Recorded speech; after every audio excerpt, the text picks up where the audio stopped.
오늘 우리에게 주신 하나님의 말씀 사무엘상 16장 1절에서 5절까지입니다. 하나님의 말씀입니다. 여호와께서 사무엘에게 이르시되 내가 이미 사울을 버려 이스라엘 왕이 되지 못하게 하였거늘 내가 그를 위하여 언제까지 슬퍼하겠느냐. 너는 뿔에 기름을 채워 가지고 가라. 내가 너를 베들레헴 사람 이새에게로 보내리니 이는 내가 그의 아들 중에서 한 왕을 보았느니라 하시는지라. 사무엘이 이르되 내가 어찌 갈 수 있으리이까. 사울이 들으면 나를 죽이리이다 하니 여호와께서 이르시되 너는 암송아지를 끌고 가서 말하기를 내가 여호와께 제사를 드리러 왔다 하고 이새를 제사에 청하라. 내가 내게 행할 일을 가르치리니 내가 내게 알게 하는 자에게 나를 위하여 기름을 부을지니라. 사무엘이 여호와의 말씀대로 행하여 베들레헴에 이름에 성읍 장로들이 들며 그를 영접하여 이르되 평강을 위하여 오시나이까. 이르되 평강을 위함이니라. 내가 여호와께 제사하러 왔으니 스스로 성결하게 하고 와서 나와 함께 제사하자 하고 이새와 그의 아들들을 성결하게 하고 제사에 정하니라. 아멘. 옆에 계신 분들과 인사 나누겠습니다. 은혜의 자리에 잘 오셨습니다. 예배하는 자리가 은혜의 자리입니다. 네, 우리 생명샘의 자리가 은혜의 자리인 줄 믿습니다. 과거 농경시대 때는요, 잘 협력해야 살았어요. 저 어린 시절에 시골 가보면요, 잘 협력해야 농사를 지을 수 있어요. 혼자 못 지어요. 지금처럼 농기구가 좋은 것도 아니고요. 그러니까 서로 도와가면서 살지 않으면 살 수가 없는 그런 시대가 있었어요. 근데 산업화가 되면서요, 이제는 경쟁하는 시대가 돼버렸어요. 자기가 다른 사람들보다 좀 더 나아야 돼요. 그래야 살아남을 수 있어요. 자기보다 자기가 좀 더 강해야 돼요. 그래야지 내가 어떤 자리에 설 수 있게 되었어요. 요즘 우리가 살아가는 이 시대는요, 경쟁하는 시대예요. 그래서 우리가 힘들어요. 지금 우리가 살아가는 이 시대는요, 서로 다투어야 하는 시대예요. 거기서 살아남아야 돼요. 그래서 우리가 좀 힘들어요. 요즘 혼자 사는 게 유행이에요. 다 혼자 살아요. 아버지, 어머니를 떠나서 혼자 살려고 하고요. 결혼도 안 하고 혼자 살려고 하고요. 혼자 사는 게 유행이에요. 그런데요, 혼자 사는 걸 하나님 보시기에 별로 기뻐하시지 않는 거예요. 창세기 2장 18절 보면요, 사람이 혼자 사는 것이 좋지 아니하니. 하나님께서는요, 우리 서로가 협력하여서 함께 살기를 바라고 계셔요. 사회라는 조직 속에서 누군가는 상처 입고 설 거 아니에요? 그러면 누군가는 가서 그 상처를 좀 치유해 줄 수 있는 사람이 있어야 돼요. 하나님은 우리가 함께 살아가기를 원하시면서 우리로 하여금 치유하는, 누군가를 위로하는 자로 우리가 서기를 바라시는 거죠. 하나님은요, 사람들을 통해서 은혜를 베풀어 주셔요. 우리가 하나님께 간절히 기도하면요, 하나님 은혜를 주세요 기도하면 위로부터 임하는 것이 아니라요, 옆에서 이렇게 임해요. 여러분, 하나님의 원리예요. 성경을 읽어보면요, 하나님이 직접 우리에게 은혜를 주시는 경우도 있지만은 하나님은 대부분 어떻게 은혜를 주시냐 하면요, 옆에서 임해요. 그러니까 기도는 위를 바라보면서 기도를 하지만요, 여러분, 응답은 어떻게 기다려야 되냐 하면요, 옆을 바라보면서 응답을 기다려야 돼요. 하나님은요, 우리 이웃을 통해서 우리에게 응답을 주셔요. 그러니까 우리는요, 한편으로는 어떤 존재로 살아가야 되냐 하면요, 하나님께서 우리에게 허락해 주시는 것을 어떤 이웃의 기도에 대한 응답의 삶으로 우리가 우리의 삶을 살아가야 돼요. 하나님께서 우리에게 충분한 물질을 허락해 주셨어요. 근데 어쩌면요, 그 물질은 나만 쓰라고 주신 물질이 아닐 수 있어요. 옆에 있는 다른 사람들이 간절하게 하나님 물질에 좀 은혜를 주세요 기도하는 그 기도의 응답을요, 내게 주신 것일 수 있어요. 그러면요, 함께 나눌 수 있어야 돼요. 옆에 있는 사람이 하나님 내게 평강을 주세요 간절하게 기도했는데 하나님께서 내게 평강을 허락해 주실 수 있어요. 내가 마음이 편해요. 여러분, 마음이 편하면 발 쭉 뻗고 주무시라고 여러분들 평안함을 주신 것이 아니라 여러분들이 가진 그 평안함으로 평안을 누리지 못하는 사람들을 향해서 나아가서 위로하고 복돋아 주고 이렇게 세워주라고 여러분들의 마음을 평안하게 하신 거예요. 여러분들을 높여주신 것은요, 어쩌면 여러분들이 공동체를 섬기고 한 사람 한 사람을 돌보는 그 마음을 하나님께서 받아주시면서 여러분들을 높게 세워주신 거예요. 그러니까 높은 자리에 올라가셨으면요, 군림하려고 하면 안 되는 거예요. 더 섬겨야 돼요. 더 잘 보살펴야 돼요. 하나님께서 그 마음을 받으시고 우리를 세워주셨기 때문에 그래요. 그래서 우리는요, 서로 상호적인 존재로 살아가는 거예요. 혼자 못 살아요. 상호적인 존재로 살아요. 영향을 주기도 하고 영향을 또 받기도 하면서 그래 살아야 돼요. 좋은 영향력을 주는 사람으로 우리가 세워져야 돼요. 좋은 영향력을 주고 선한 영향력을 끼치는 사람으로 세워지기 위해서는요, 여러분 우리가 먼저 똑바로 잘 써야 돼요. 내게 평안이 있어야 평안을 줄 수 있어요. 내게 주어진 물질이 있어야 이 물질로 함께 나눌 수 있어요. 내게 힘이 있어야, 어떤 지위가 있어야 그것으로 잘 돌보며 사람들에게 더 큰 은혜를 끼칠 수 있는 사람으로 우리가 세워지게 되는 거죠. 오늘 본문의 말씀은요, 사무엘이라는 이 선지자가 등장하는데, 이 사무엘이라는 선지자는요, 어떤 지위에 올라와 있는 사람이에요. 그래서 어떤 역할을 감당해야 되는 사람이고, 거기에서 이스라엘 백성들을 향한 하나님의 어떤 은혜의 통로로 쓰임 받아야 되는 사람이에요. 근데 사무엘에게 닥친 여러 가지 그래 하지 못하게 하는 장애의 요소들이 거기 있는 거예요. 그래서 사무엘이 위로를 주는 사람이어야 되는데 위로를 못 주는 거예요. 사무엘이 뭔가를 열어가고 새롭게 세워가야 되는 사람인데 그래 쓰임받지를 못하는 거예요. 우리도 마찬가지죠. 이 세상 가운데 하나님 우리를 통해서 뭔 일을 하실 거예요. 상처 입은 이웃을 치유하는 사람으로 우리를 보내고 계시는 거예요. 그런데 내 상처가 더 큰 걸요. 치유하는 사람으로 서야 되는데 내가 더 아픈 걸요. 어떤 환경을 열어주는 사람이 되어야 되는데 내 앞에 주어진 환경의 절망이 더 큰 걸요. 여러분 우리가 이것을 열어가지 못하면, 우리가 거기에서 온전한 사람으로 우리 스스로를 세워가지 못하면 우리는 어떤 사람을 향한, 어떤 대상을 향한 어떤 기여의 사람으로 우리가 서기가 힘든 거죠. 오늘 본문의 말씀을 통해서 하나님 우리가 어떻게 세워가기를 원하시는가, 또 우리는 어떻게 써야 하는가 하는 것을 한번 찾아봤으면 좋겠어요. 첫 번째, 하나님은요, 과거의 상처와 상실감이 우리를 지배하지 못하게 해야 한다 말씀해 주십니다. 1절 말씀에 보면 여호와께서 사무엘에게 이르시되 내가 이미 사울을 버려 이스라엘의 왕이 되지 못하게 하였거늘 내가 그를 위하여 언제까지 슬퍼하겠느냐. 하나님 사무엘에게 이렇게 선포하시는 거예요. 새 시대가 열렸다. 새 시대가 열렸다. 네가 언제까지 사울 때문에 슬퍼하고 거기 있겠냐 반문하시는 거예요. 여러분 사무엘은요, 사울에 대한 애착이 커요. 이스라엘의 첫 번째 왕이잖아요. 그리고 자기가 기름 부어 세운 왕이잖아요. 이게 사울에 대한 애착이 커요. 잘했으면 좋겠어요, 사울이. 그런데 사울은요, 점점 더 교만해져 가요. 싸움을 하는 곳마다 이겨요. 사울이 능력 있어요. 첫 번째 왕인데요, 이 이스라엘 나라를 평정해버려요. 능력 있어요. 지략도 뛰어나요. 전쟁도 잘해요. 나아가는 곳마다 승승장구하며 싸움에서 다 이겨요. 점점 더 교만해져요.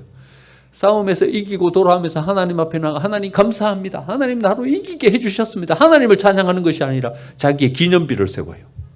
사울 전성비, 자기 기념비를 세워요.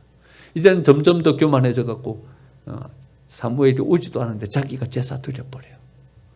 아말렉을 향하여서 다 진멸해라. 아말렉이라는 그 대상은 사탄을 상징하는 것이다. 이거는 남겨야 되는 대상이 아니라 진멸의 대상이다. 진멸해라. 그런데 보기에 좋은 것은 다 남겨요. 자기 걸로 삼. 말씀에 순종하지 않는 거예요. 사무엘의 마음 가운데 근심이 찾아오는 거예요. 야, 어째야 되나? 어째야 되나? 근심하고 있는데 하나님 오히려 사무엘에게 이래 말씀하시고 계시는 거예요. 사무엘의 시대는 끝났다. 이제 다윗의 시대가 열린다. 새로운 미래의 시대가 열리고 있다. 왜 과거에 매여가지고 과거의 전전긍긍 거기 묶여있냐? 언제까지 사울 때문에 슬퍼할 거냐? 새로운 시대를 열어가라. 이렇게 사무엘에게 말씀하고 계시는 것입니다. 사무엘이 절망했던 이유는요, 과거에 붙잡혀 있었기 때문에 그렇습니다. 여러분 혹시 과거에 붙잡혀서 절망하고 있지 않으십니까? 과거를 되돌아보면요, 다 뭐가 안 되는 것 같아. 이것 실패했고 저거 실패했고, 저 사람이 나 상처 줬고, 저 사람이 나 아프게 했고, 과거에 붙잡혀갖고 우리는 조금도 앞으로 나아가지를 못하는 거예요. 하나님은요, 이래 말씀하시는 거예요. 언제까지 과거에 붙잡혀가지고 슬퍼하고 있으려고 하냐? 미래를 바라봐라. 새로운 시대가 열리지 않냐? 미래를 바라봐라. 이래 말씀하고 계시는 거예요. 사울의 시대는 저물어 가고 있다. 이제는 새로운 시대를 열어라. 사무엘에게 말씀하고 계시는 거죠. 그러면서 일어나라. 1절 보니까는요, 너는 뿔에 기름을 채워가지고 가라. 이는 내가 그 아들 중에서 한 왕을 보았느니라. 기름에 뿔을 채워서 일어나서 가라 말씀하고 계시는 거죠. 과거의 상처와 상실감이 우리를 지배하지 못하게 해라. 미래를 바라보면서 우리의 비전을 세워가야 한다 말씀하고 계십니다. 여러분, 과거의 삶이 어렵고 힘들었을지라도 여러분, 미래의 삶도 힘들 것이라고 여러분 포기하지 마십시오. 과거의 삶이 상처와 아픔의 삶이었다고 미래의 삶도 여전히 힘들고 어려울 것이라고 여러분 좌절하지 마십시오. 여러분, 하나님을 믿으세요. 하나님이 우리의 삶을 열어주실 것입니다. 함께할 사람들을 하나님 우리에게 보내주실 것입니다. 기회를 주시고 우리의 길을 열어주실 것입니다. 과거의 상처와 과거의 상실감이 여러분들을 지배하지 못하게 하십시오. 미래를 바라보고 하나님이 우리에게 허락해 주시는 그 비전을 향해서 나아가시기 바랍니다. 하나님께서 우리에게 은혜 허락해 주실 줄 믿습니다. 두 번째는요, 주어지는 불가능한 환경, 조건이 우리를 지배하지 못하게 해라. 하나님은 말씀해 주고 계십니다. 2절 말씀 보니까요, 사무엘이 이르되 내가 어찌 갈 수 있으리이까? 사울이 들으면 나를 죽이리이다. 하나님은요, 사무엘에게 이새의 아들들 가운데로 가서 기름을 부어라 말씀하시는 거예요. 그런데 이 말씀이요, 여러분 보통 말씀이 아닌 거예요. 요나단이 아니라 이새의 아들들 가운데 기름을 부었다라는 이야기를 사울이 들으면 어떻게 되겠습니까? 이 사울이라는 대상이요, 이제 만만치 않은 대상으로 커져버린 거예요. 사무엘이 이길 수 있는 대상이 아닌 거예요. 그 기세는 누구도 맞설 수 없는 이 기세로 딱 세워진 거예요. 하나님의 말씀을 쫓아서 나아가서 이새의 아들들 가운데 기름을 부었다가는요, 이제 사울이 들으면 자기는 죽은 목숨이 되는 거예요. 여러분, 어떨 때는요, 우리 환경이, 우리가 극복할 수 없는 어떤 환경이 우리 앞에 딱 가로막히는 거예요. 하나님의 말씀은 우리에게 임했지만 그 환경 때문에 우리가 어찌 할 수 없는 그런 상황 가운데 딱 봉착하기도 하는 거예요. 우리 새벽 예배 시간에 야곱을 지금 묵상하고 있습니다. 야곱이 하나님의 인도하심을 쫓아서요, 외삼촌 라반과 함께 있었던 바단 아람을 떠나서 이제는 가나안으로 돌아오게 됩니다. 돌아오는 길도 만만치 않은 길이었어요. 라반이 막아섰어요. 어찌 가려고 하냐? 안 보내주려고 하는 거예요. 근데 하나님이 꿈에 라반에게 나타나서 그 마음을 다 녹여주셨어요. 가까이 와서는 이 에서가 400명의 군사를 이끌고 그에게 나오는 거예요. 하나님이 은혜를 주셔서 에서의 마음도 다독여 주셨어요. 이제는 가나안에 정착해서 살 수 있게 되었어요. 어디로 가야 합니까? 야곱이 어디로 가야 되죠? 베델로 가야 돼요. 베델로. 왜냐하면요, 떠나기 전에, 20년 전에 떠나기 전에 어디로 돌아오겠다고 하나님과 약속했냐 하면요, 베델, 여기로 돌아와서 내가 여기서 하나님께 예배하겠습니다. 하나님과 약속했어요. 베델로 돌아가야 됐었어요. 근데 베델로 못 돌아가는 거예요. 주위를 둘러보니까는요, 다 이 강성의 부족 국가들이 세워져 있는 거예요. 베델로 올라가면 그 주위에는 자기를 보호해 줄 만한 사람이 아무도 없어요. 자기는 딸랑, 자기 아내들과 아직 나이가 어린 12아들, 그 아들들이 다 해요. 근데 양은 많고 재산은 많잖아요. 그럼 주위에 있는 강성의 부족 국가들이 그 재산을 탐내고 군사를 이끌고 오면 어째 당해내겠습니까? 야곱이 자기의 가족을 지킬 수가 없는 거예요. 야곱의 마음 가운데 두려움이 찾아왔어요. 쭉 둘러봤더니 세겜, 그 사람들이 그래도 좀 유순해. 그 옆에 이렇게 살아가면 그래도 세겜 사람들 좀 이렇게 덕을 보면서 자기의 가족을 지킬 수 있을 것 같아요. 그 세겜에서 베델까지는요 50km도 되지 않아요. 그런데요, 그 세겜에서 베들로 올라가지를 못하는 거예요. 성경학자들은요, 이 야곱이 세겜을 떠나서 베들로 올라가는데 10년 걸렸다, 이래 이야기해요. 환경 극복하는 건 만만치 않은 거예요. 환경이 다 가로막혀 있으면요, 그걸 뚫고 우리는 어찌할 수가 없는 거예요. 하지만 하나님은 우리에게 이렇게 말씀하십니다. 환경이 우리의 삶을 지배하지 못하게 해라.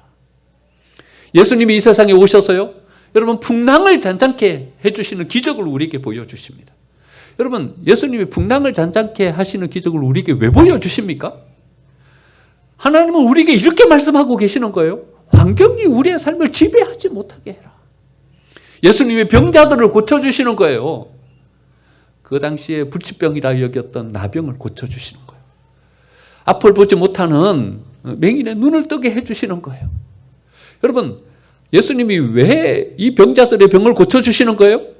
우리에게 이렇게 말씀하고 계시는 거예요. 우리가 지금 안고 있는 이 질병, 이것이 우리의 삶을 지배하지 못하게 해라. 하나님의 능력은 이것보다 더 크시다. 우리에게 말씀해 주고 계시는 거예요. 나사로를 그 무덤에서 나오라 명하시면서 나사로를 살려주시는 거예요. 여러분, 나사로가 살아난 것과 우리와 무슨 상관이 있어요? 이것을 왜 우리가 읽으면서 묵상하는 거예요? 하나님은 우리에게 이렇게 말씀하고 계시는 거예요. 죽음이 우리의 삶을 지배하지 못하게 해라. 우리는 죽음이 두려워요. 하지만 하나님은요, 죽음이 우리의 삶을 지배하지 못하게 만들어라. 하나님은 죽음보다도 더 크시다, 우리에게 말씀하고 계시는 것입니다. 여러분, 환경이 우리의 삶을 삥 둘러서서 우리를 어찌할 수 없는 그런 환경 가운데로 우리를 몰아갑니다. 하나님은 우리에게 말씀을 주시고 비전을 주시지만 우리는 그 비전을 향해서 말씀을 이룰 수 없는 존재로 세워집니다. 하지만 하나님은 우리에게 말씀하십니다. 하나님의 능력이 환경보다 크다. 하나님의 힘이 우리가 처해 있는 모든 조건보다 크다 말씀해 주십니다. 여러분, 말씀을 믿고 일어서세요. 일어서시면 하나님께서 그리로 갈 수 있는 능력과 힘을 우리에게 공급해 주실 것입니다.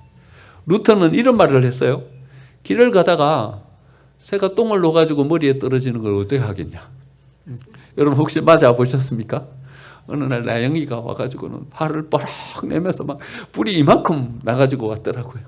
새가 가면서 해필 내 머리에 그게 옷에 떨어지냐고 옷을 다 버려갖고 와가지고 왔더라고요. 여러분, 그거 어찌 하겠습니까? 루터는 이렇게 이야기해요. 하지만 새가 와가지고 머리에 집을 짓도록 내버려두면 안 된다, 이렇게 이야기합니다. 여러분, 불가능한 환경이 여러분 우리에게 닥쳐서 우리의 삶을 지배하지 못하게 하세요.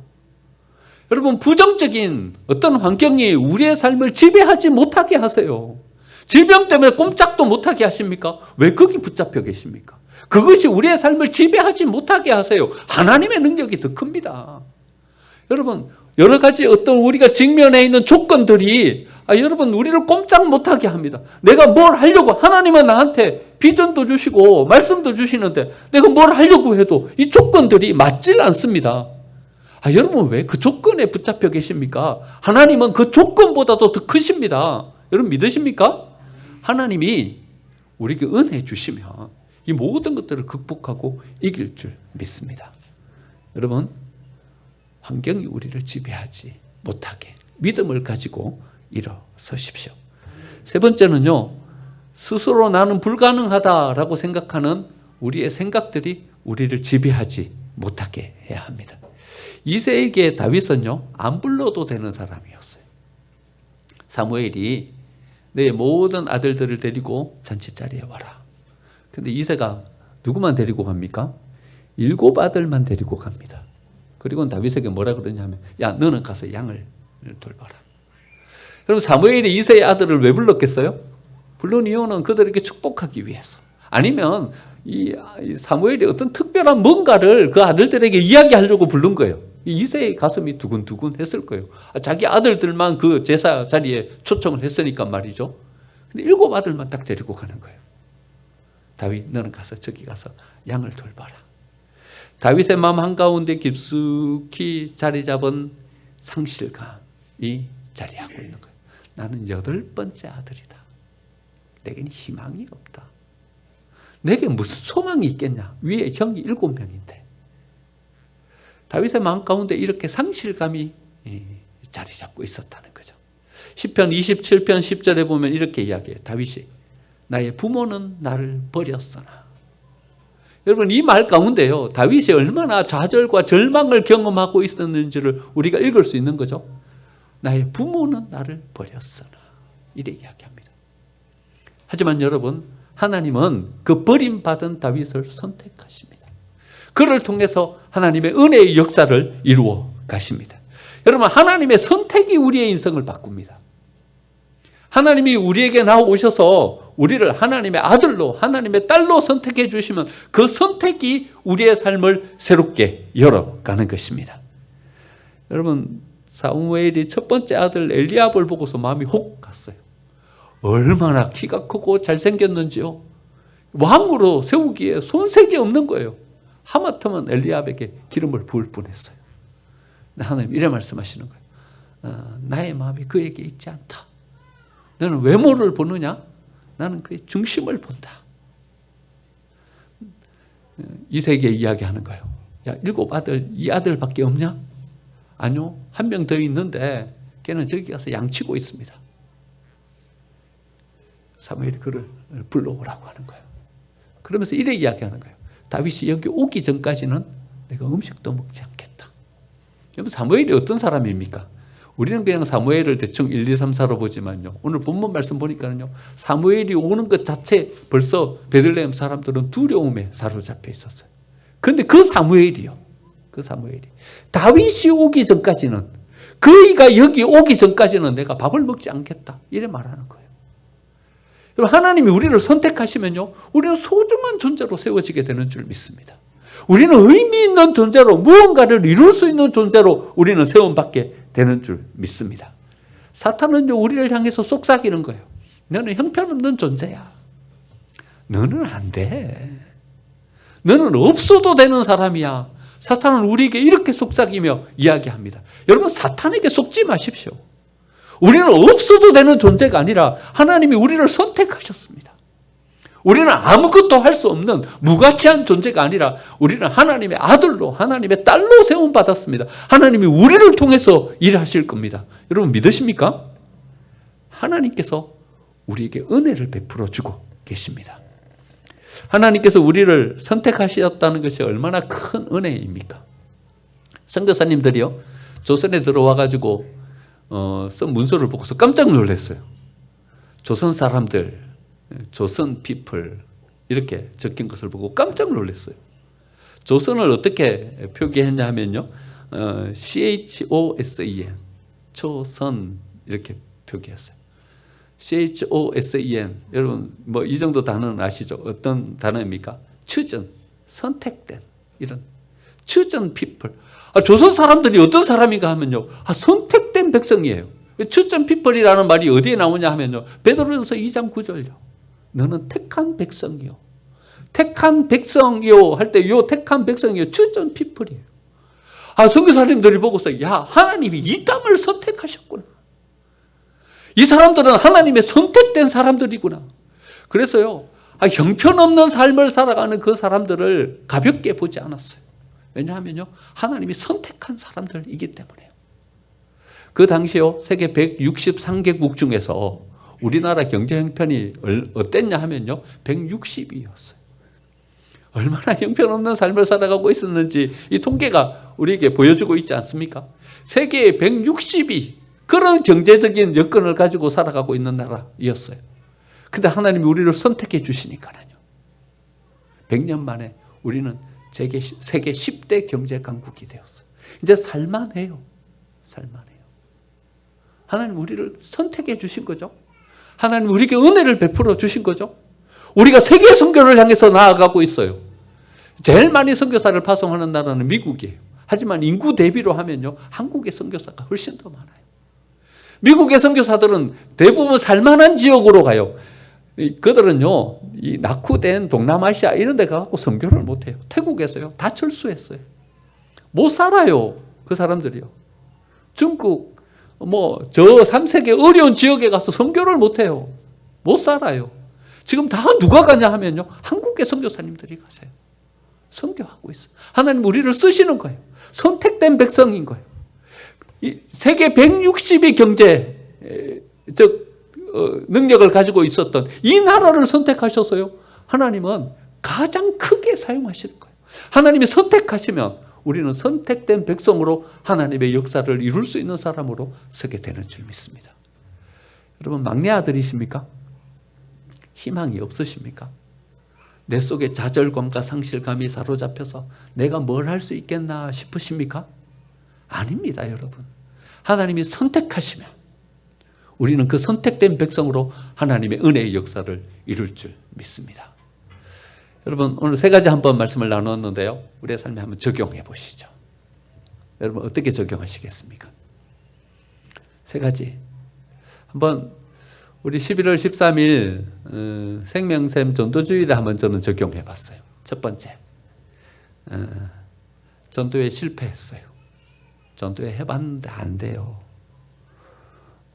사무엘이 과거에 붙잡혀가지고 사울에게 붙잡혀가지고 미래를 못 보는 것처럼, 여러분, 우리는 과거에 붙잡혀가지고 미래를 못 보고 있지 않습니까?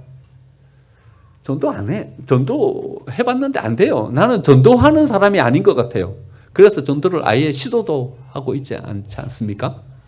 여러분, 도전하십시오. 하나님께서 여러분들을 통해서 구원받아야 할 그 생명을 구원해 주실 줄 믿습니다.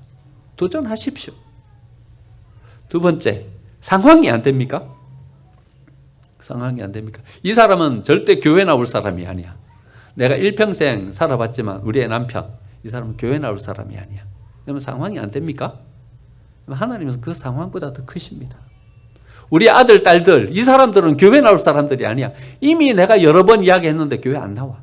너무 멀리 살아. 환경이 안 돼. 우리 교회는 못 나와. 그렇습니까? 하나님 그 환경보다 크십니다. 주위에 있는 여러 교회들 보면요, 청주에서 오시는 분들도 있대요. 깜짝 놀랐어요. 멀다고 못 옵니까? 멀어도 오십니다. 하나님이 마음 주시면 멀어도 교회 섬길 수 있는 것입니다. 세 번째, 나는 전도 못한다. 나 같은 사람이 뭔 전도를 하냐? 아닙니다. 여러분을 선택하셨습니다. 생명샘 교회를 세워가는 분으로 여러분들을 선택하셨습니다. 여러분들이 전도해서 교회를 부흥시키실 것입니다. 다른 사람이 아니라, 장로님들이 아니라, 권사님들이 아니라, 그들에게 맡겨진 그들의 몫이 아니라 나에게 맡겨준 나의 몫입니다. 하나님께서 나를 선택하셔서 일을 이루어 가실 것입니다. 저는 전도에 적용했습니다. 여러분들은 어디에 적용하시렵니까? 여러분들이 직면하고 있는 어려운 문제들을 바라보십시오. 여러분들이 매여 있는 여러 가지 상황들을 보십시오. 여러분들 속에 있는 자존감을 잃어버린 그 마음을 한번 바라보십시오. 여러분, 하나님은 우리가 거기에 붙잡혀 있기를 원치 않으십니다. 환경이 우리를 지배하도록, 과거의 삶이 우리를 지배하도록, 낮은 자존감이 우리를 지배하도록 내버려 두지 마십시오.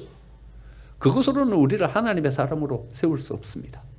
하나님의 말씀을 믿으십시오. 하나님의 능력을 믿으십시오. 그 믿음을 가지고 서면 하나님은 우리를 통해서 은혜의 역사를 이루어 주실 줄 믿습니다. 이 믿음으로 승리하시는 저와 여러분의 삶이 되시기를 간절히 축원드립니다. 아멘.